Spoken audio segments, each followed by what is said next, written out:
So, Mike, what are your plans for the evening? Mike thought. Well, I'm going to build a fort with my sister, four fuzzy animatronics, and a cop. Mike shook his head at the absurdity of everything as he stood with the animatronic and Vanessa. They were clustering in the circle stage, and they were all looking down at Abby, who was scribbling on her drawing pad. Under the heading fort, she was sketching a rudimentary structure. It needs to be big, Abby said as her pencil skimmed over the paper, so we can all fit inside. Mike couldn't take it anymore. Wait, he said. Hold on. I know this is very exciting and new, Abs, but I think we need to set some ground rules, okay? I mean, these things, he gestured at the behemoths who stood with him, are big and are probably dangerous, so he turned towards Vanessa, who stood next to Bonnie. What do you think? Some of the tables over there are probably still strong enough for us for the fort, Vanessa said. Mike turned to look at the pile of furniture Mike had left at one side of the dining room. She smiled. Everyone, follow me. Abby jumped up and leaped off the stage. As she ran towards the table and chair pile, Mike met Vanessa's gaze. She grinned at him and shrugged. The animatronics were already stomping across the stage to follow Abby. Why not? Mike thought as he and Vanessa trailed after them. For the next several minutes, Abby went from being Abby the little girl to Abby the construction foreman, waving her hands and pointing her finger and standing with her fist on her hip while she waited for her orders to be fulfilled. Abby set the animatronics and Mike and Vanessa to work untangling the pile of broken, battered furniture. The animatronics were uncommonly strong. Mike wasn't sure if the strength was robotic or ghostly, and he didn't want to think about it. Therefore, it didn't take much time for them to extract several tables and chairs that were, though beaten up by vandals, structurally sound. Once these materials were gathered, Abby directed Mike and Vanessa and the robots to assemble a wacky-looking, four-sided structure. The arrangement of tables and chairs would not have passed any building code of the planet, but it was unexpectedly fun to build. Mike surprised himself when he began laughing along with Abby and Vanessa as they worked with the animatronics. He even contributed his own ideas for the structure, tapping into his old enjoyment of building things. He came up with a way for interweave the chairs that helped everything become more stable. Of course, the big robots didn't speak, but they were capable of acting goofy without words. Freddy, for instance, staggered around the chair balanced on his nose, and Foxy pretended to use the table as a pirate boat. The Fox animatronic, pantomimely of the riding ocean waves, was so convincing that Mike found himself calling out, Avast, ye landlubbers! This earned him a big smile from Vanessa and an eruption of giggles from his sister. Mike couldn't honestly remember the last time he had such a good time. When they managed to stack the tables three high and get them linked together with chairs well enough for the relatively stable, Abby stepped back and assessed her minion's work. It needs to be higher, she decreed. Mike, Vanessa, and animatronics exchanged looks. Mike knew he was going to get used for the big metal beasts when he easily read skepticism in their expressions. When no one moved, Abby said, Come on, guys, more tables. You heard the boss, Mike said to the animatronics.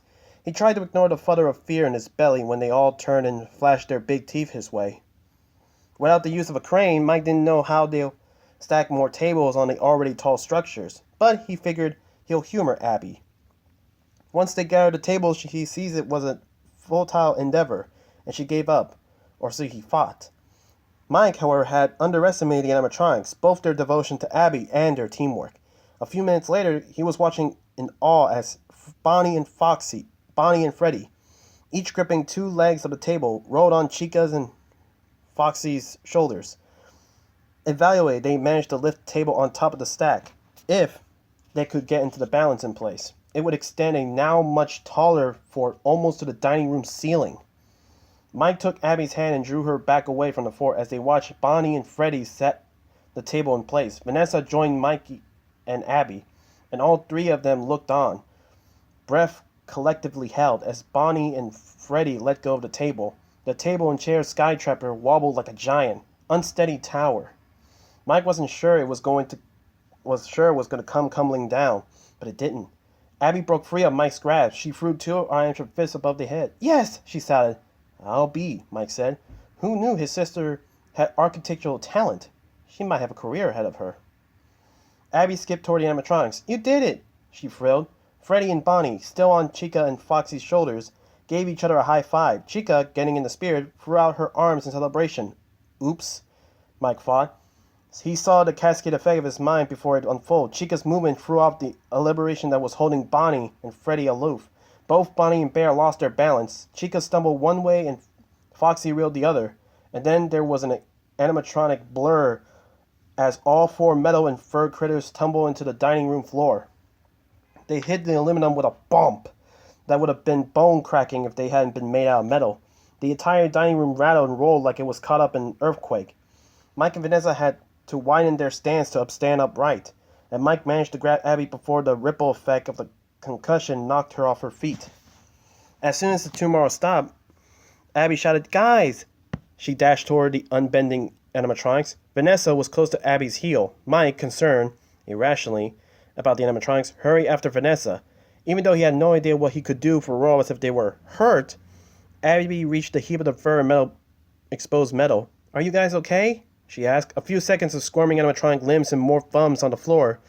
Then four fuzzy thumbs shot up through the convulsing bundle. Mike couldn't help himself. He burst out laughing. Vanessa and Abby quickly joined him. After that, Mike pretty much forgot about the animatronics were animatronics. So much that they all crawled inside their complete fort. Mike had no problem laying on his back next to Foxy. He did prefer, however, the warmth of Vanessa, who was pressing up against the other side. Mike thought the complete fort was incredible. Well, fort-like once it was done. After the animatronics had righted themselves, everyone had to work together to fill up the gaps of their indifferent with more chairs. The result of it was a structure that had been remarkably symmetry. An equal number of chairs tucked between the legs of each table and each style. Mike thought the combination of chrome tables and plastic chairs created a pretty cool monistic design. And as soon as he had thought, he snorted inward. What was happening to him? He just built a fort with possessed animatronics and now he was getting all artsy-fartsy. "I like it in here," Vanessa said. "Me too," Abby said. The animatronics were, of course, silent, but the four robotic thumbs reached in the air again. They repeat gestures made Mike smile. "But I think," Abby went on, "that it's going to rain soon." She sat up, "and my friends can't get wet because they're made of electricity." "Sounds like we need a roof," Vanessa said before Mike could po his sister's critique of what they built. Vanessa's knuckles grazed Mike. He liked the feel of her skin against his. "Mike," Vanessa said, "why don't we see what we can find?" Mike trailed Vanessa down the black hallway. Dusty, musty, and even darker than the front hallway. This part of Freddy's wasn't his favorite. "What are we looking for exactly?" Mike asked. "Tablecloths. They used to keep them in back here," Vanessa gestured down the hall, "for big events." Mike shot a look at Vanessa. She had an awful lot of knowledge about this place. It was one thing, he thought, to know the building's layout and its history. But she knew the tablecloths and where they kept? What was up with that? Mike eyed Vanessa's back as she stepped out ahead of him and opened the closed door. She disappeared through the doorway. "Remind me how you know stuff like this," Mike called after her. Silence came from behind the door. Mike frowned. The mystery of Vanessa was starting to really bug him. He clamped his teeth together and went after her. Right, Mike thought. Remembering his tour of the buildings as he stepped into the even muster space, there was a main storage room, covered with stacks of collapsing boxes and decorator of cobwebs. The storage room was stuffed with several rows of floor-to-ceiling metal shelves. The shelves, and everything else in the room, appeared to have escaped the vandal's attention, all the same as it had been the last time he's been in here.